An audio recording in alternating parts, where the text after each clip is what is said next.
Bapak Ibu, saudara-saudari, adik-adik, para sahabat Yesus di Paroki Santo Yosef Medari dan Stasi Santo Thomas Sayegan, dan juga para sahabat Yesus dimanapun Anda berada.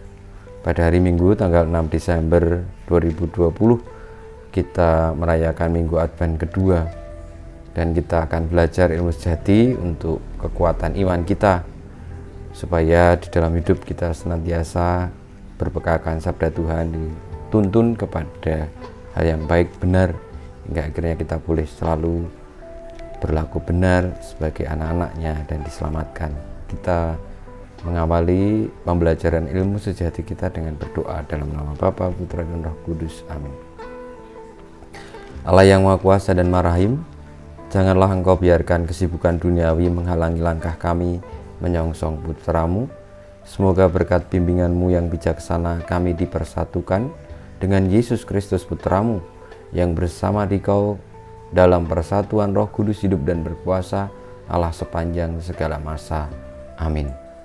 Para sahabat Yesus yang terkasih, bacaan Injil yang menjadi dasar ilmu sejati kita pada hari Minggu tanggal 6 Desember 2020 pada Minggu Advent yang kedua dari Injil Yesus Kristus menurut Markus bab 1 ayat 1 sampai dengan 8. Inilah permulaan Injil tentang Yesus Kristus, Anak Allah, seperti ada tertulis dalam kitab Nabi Yesaya. Lihatlah, aku menyuruh utusanku mendahului engkau. Ia akan mempersiapkan jalan bagimu. Ada suara orang yang berseru-seru di padang gurun.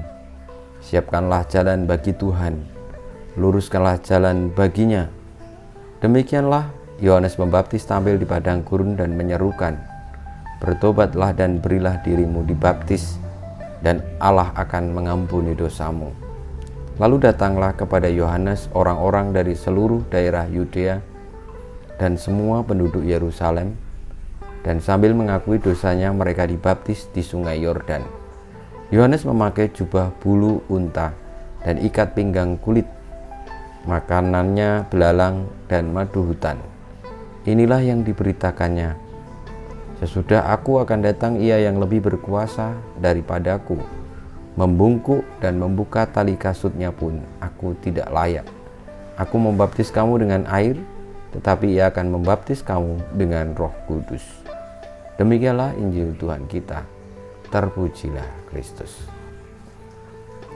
Saudara-saudariku, pada masa Advent ini dan secara khusus dalam situasi pandemi ini, kita diajak untuk merenungkan, meresapkan tuntunan Tuhan dari sabdanya sendiri tentang bagaimana mempersiapkan jalan untuk Tuhan, sebagaimana yang dilakukan oleh Santo Yohanes Pembaptis. Santo Yohanes Pembaptis memilih untuk pergi dari hidup biasa lalu ke padang gurun, makanannya belalang dan madu hutan, pakaiannya dari bulu onta dan juga berikat pinggang kulit. Ia meninggalkan hidup duniawi untuk menemukan yang sejati, dan ketika telah ditemukan yang sejati, ia mewartakannya kepada sesama. Mungkin dari kita tidak pernah terbayangkan untuk hidup seperti Yohanes itu, karena bagi kita lebih enak hidup di tengah-tengah masyarakat dengan segala macam fasilitas dan juga kemudahan-kemudahan yang kita terima. Tetapi Yohanes memiliki panggilan lain untuk mempersiapkan jalan bagi Tuhan. Kiranya ini menjadi tuntunan kita, bagaimana kita juga mempersiapkan jalan bagi Tuhan, paling tidak untuk diri kita sendiri. Dulu Yohanes Pembaptis ada di padang gurun dengan kekosongan, kehampaan, dan juga mungkin penderitaan, ancaman, godaan. Saat ini kita tengah mengalami padang gurun itu dalam situasi pandemi. Semoga padang gurun pandemi ini memurnikan iman kita, semakin membuka mata hati kita untuk menyongsong Sang Kristus, sehingga kita semakin tahu dan paham bagaimana Allah bekerja juga di dalam situasi-situasi seperti ini.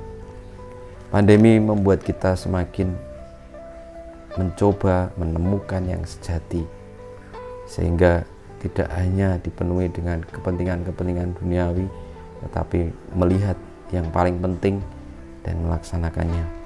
Semoga itu menjadi tanda bagaimana kita juga seperti Yohanes mempersiapkan jalan bagi Tuhan.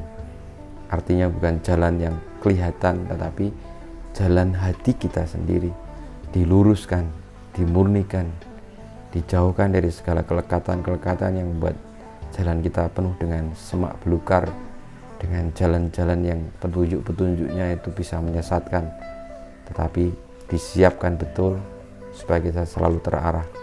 Semoga pandemi ini membuat kita semakin menjadi orang suci yang tetap semangat bertahan, setia hingga kedatangan Kristus Putranya yang menuntun kita kepada kebenaran selalu. Dan ini sebenarnya tidak hanya untuk orang-orang Katolik, tetapi untuk kita semua, karena pertobatan dan juga dibaptis, artinya disatukan dengan Allah, dengan Yesus sendiri, itu adalah tanda bagaimana kita beralih dari hidup lama kita, hidup yang penuh dosa dan kelemahan, tapi hidup di dalam penuh hadirat Allah. Saudara-saudariku, marilah kita mohon berkat Tuhan supaya dalam masa Advent ini dan dalam situasi pandemi ini, hati kita semakin murni dan jiwa kita semakin terarah kepada Tuhan. Dan itu artinya mempersiapkan jalan bagi kedatangannya yang meraja dalam hidup dan dalam dunia ini. Kemuliaan kepada Bapa dan Putra dan Roh Kudus, seperti pada permulaan, sekarang, selalu, dan sepanjang segala abad. Amin. Ya Yesus, jadikanlah hati kami seperti hati-Mu. Tuhan bersamamu dan bersama rohmu. Kita semua, hidup kita, karya-karya kita, perjuangan kita untuk senantiasa terarah kepada Allah, mempersiapkan jalan bagi Tuhan dengan bertobat dan memberi diri dibaptis, dan berani untuk meninggalkan hal-hal yang tidak penting dalam hidup ini untuk mengejar dan mencapai yang sejati, yakni Tuhan sendiri. Senantiasa dibimbing, dilindungi, diberkati oleh Yang Maha Kuasa, Bapa, Putra, dan Roh Kudus. Amin.